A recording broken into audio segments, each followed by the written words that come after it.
এমন একটা জায়গা যেখানে আক্ষরিক অর্থেই জাহাজগুলো উধাও হয়ে যায়।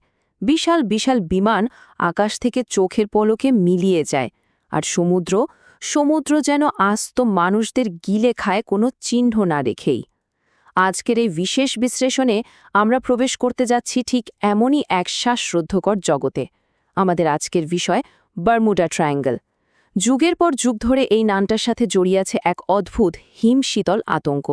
তো চলুন আর দেরি না করে এই রহস্যের একেবারে গভীরে ডুব দিই, জানার চেষ্টা করি এর পেছনের আসল সত্যটা আসলে কি। এই জায়গাটার যে একটা অদ্ভুত গা ছমছমে পরিবেশ আছে, সেটা কিন্তু আজকের কোনো গল্প নয়। জানলে অবাক হবেন, এর প্রমাণ পাওয়া যায় আজ থেকে প্রায় ৫০০ বছরেরও বেশি সময় আগে। সালটা ১৪৯২।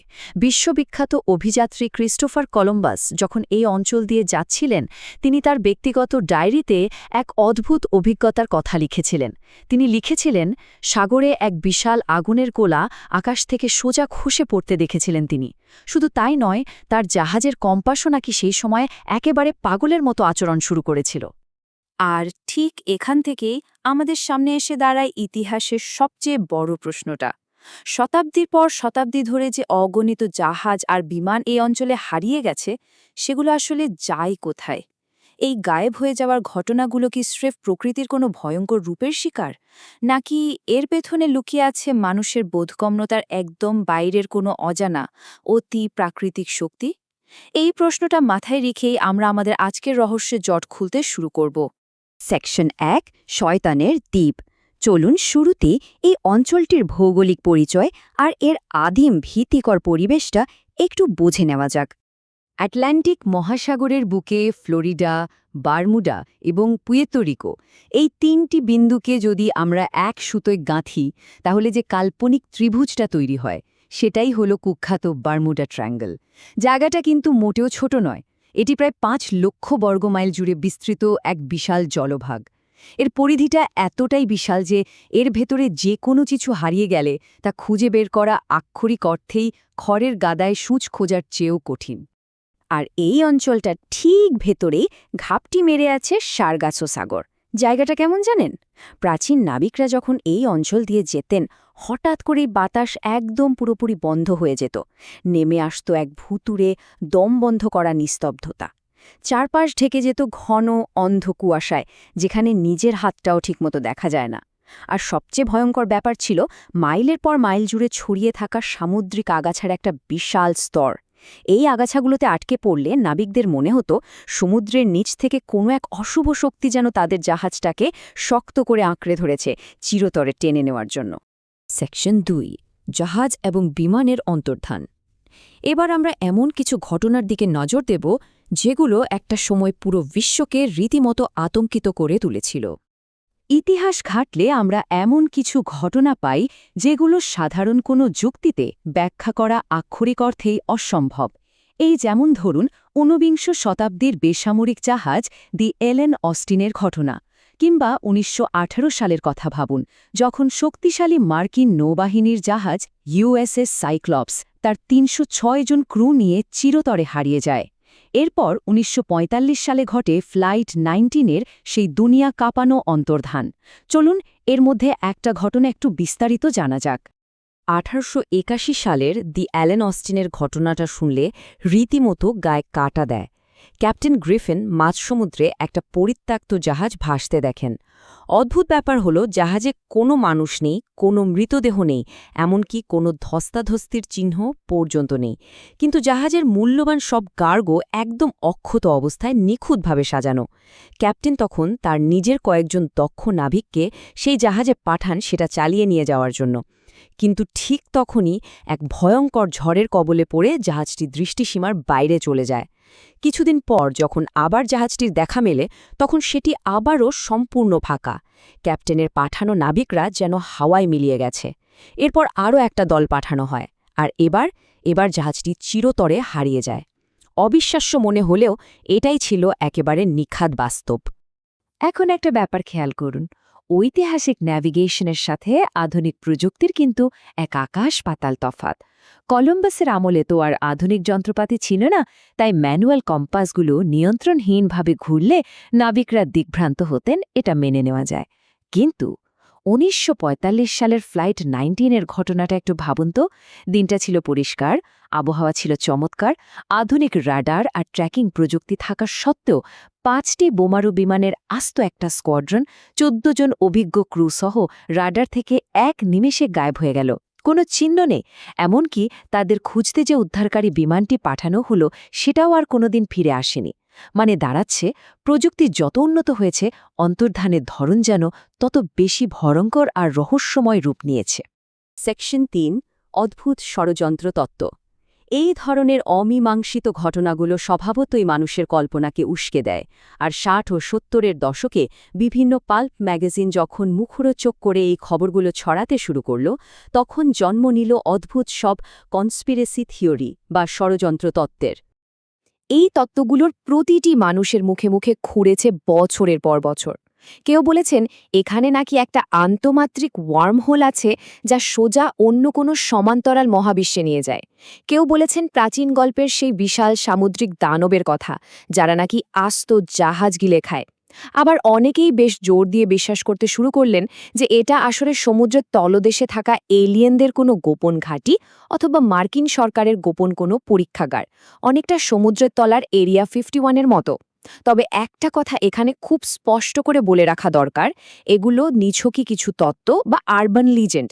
বাস্তবে এগুলোর কোনোটারই কোনো বৈজ্ঞানিক ভিত্তি বা প্রমাণ নেই।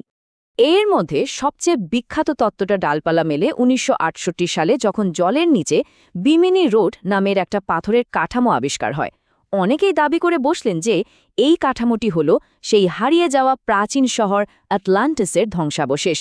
তাদের তত্ত্ব অনুযায়ী আটলান্টিসের সে প্রাচীন চৌম্বকীয় শক্তির স্ফটিক বা ক্রিস্টালগুলো নাকি আজও সমুদ্রের নিচে অদ্ভুতভাবে সক্রিয় রয়েছে, আর এই ক্রিস্টাল থেকে নির্গত শক্তিশালী ইলেকট্রোম্যাগনেটিক রশ্মি নাকি আকাশ থেকে বিমান আর সমুদ্র থেকে জাহাজগুলোকে টেনে হিঁচড়ে নিচে ডুবিয়ে দিচ্ছে। শুনতে একেবারে সায়েন্স ফিকশন মুভির মতো লাগছে, তাই না? সেকশন ৪ বৈজ্ঞানিক ব্যাখ্যা। এতক্ষণ তো আমরা অনেক রোমাঞ্চকর, গা ছমছমে আর কাল্পনিক গল্প শুনলাম, কিন্তু এবার মিথগুলো ভাঙার সময় এসেছে। চলুন একজন অনুসন্ধিৎসু বিশ্লেষকের মতো নিখাত বিজ্ঞান, ভূতত্ত্ব এবং আবহাওয়া বিজ্ঞানের হার্ড ফ্যাক্টস বা বাস্তব তথ্যের দিকে নজর দেওয়া যাক। বিজ্ঞান খুব সহজ একটা ব্যাখ্যা দেয়। পৃথিবীর আসলে দুটি উত্তর দিক আছে। একটা হলো ভৌগোলিক উত্তর, যা আমরা ম্যাপে দেখি, আর অন্যটি হলো চৌম্বকীয় উত্তর, যা আমাদের কম্পাস নির্দেশ করে। এই দুটির মধ্যে সবসময় কিছুটা পার্থক্য থাকে, যা নাবিকদের হিসাব করে মিলিয়ে নিতে হয়। কিন্তু বারমুডা ট্রায়াঙ্গেলের একটি নির্দিষ্ট অংশে, যাকে বিজ্ঞানীরা অ্যাগনিক লাইন বলেন, এই দুটি দিক পুরোপুরি এক বিন্দুতে এসে মিলে যায়। এর ফলে কি হতো জানেন? ইতিহাস জুড়ে যেসব নাবিক এই চৌম্বকীয় অসঙ্গতিটা বুঝতে পারেননি, তাদের কম্পাসের পাঠ ভুল এসেছে এবং তারা মারাত্মক দিগ্ভ্রান্ত হয়েছেন। অর্থাৎ এটা কোনো অতিপ্রাকৃতিক শক্তির কাজ মোটেও ছিল না, বরং এটা ছিল সম্পূর্ণ মানুষের হিসাবের ভুল। এবার আসা যাক জাহাজ ডোবার বৈজ্ঞানিক কারণটাতে। National Oceanic and Atmospheric Administration বা নোয়ার ভূতাত্ত্বিক গবেষণা আমাদের একটা চমৎকার ধারণা দেয়।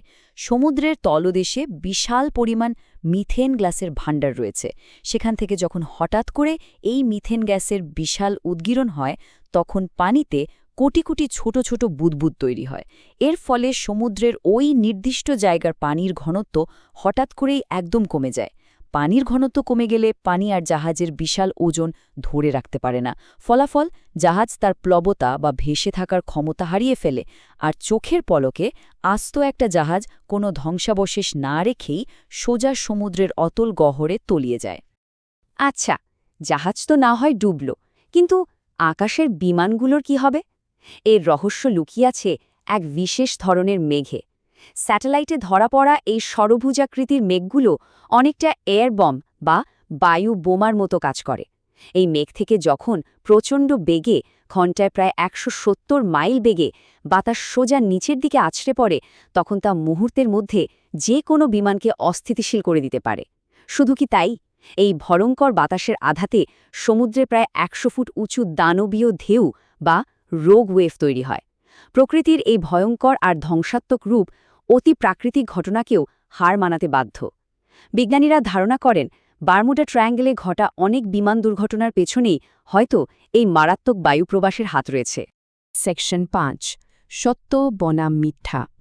আমরা আমাদের আজকের এই অনুসন্ধানের একেবারে শেষ পর্যায়ে চলে এসেছি। এবার আমরা এই অতিরঞ্জিত দাবিগুলোর সাথে বাস্তব তথ্য এবং নৌবাহিনীর রিপোর্টের একটা তুলনামূলক চিত্র দেখব, যাতে আসল সত্যটা একদম জলের মতো পরিষ্কার হয়ে যায়। লয়েডস অফ লন্ডনের মতো বিশ্বের বড় বড় মেরিন ইন্স্যুরেন্স কোম্পানিগুলো দিকে যদি আমরা তাকাই, তাহলে এই 0 বা 0 সংখ্যাটি অত্যন্ত তাৎপর্যপূর্ণ হয়ে ওঠে। বিশ্বাস করুন আর নাই করুন, তারা এই রুটে চলাচলকারী জাহাজগুলোর কাছ থেকে ঠিক 0 পরিমাণ অতিরিক্ত প্রিমিয়াম আদায় করে। এর মানে হল পরিসংখ্যানগতভাবে তারা এই অঞ্চলে অতিরিক্ত কোনো ঝুঁকি বা রহস্য দেখতে পায়নি। সত্যি বলতে এটি বিশ্বের অন্যতম ব্যস্ত একটি সমুদ্রপথ, যেখান দিয়ে প্রতিদিন অসংখ্য জাহাজ আর বিমান সম্পূর্ণ নিরাপদে যাতায়াত করছে। এই ব্যাপারে নোয়া এবং ইউএস কোস্ট গার্ডের আনুষ্ঠানিক বিবৃতি একদম স্পষ্ট। তারা সরাসরি জানিয়েছে যে বিশ্বের অন্য যে কোনো ব্যস্ত সমুদ্রপথের তুলনায় এখানে দুর্ঘটনার সংখ্যা মোটেও বেশি নয়।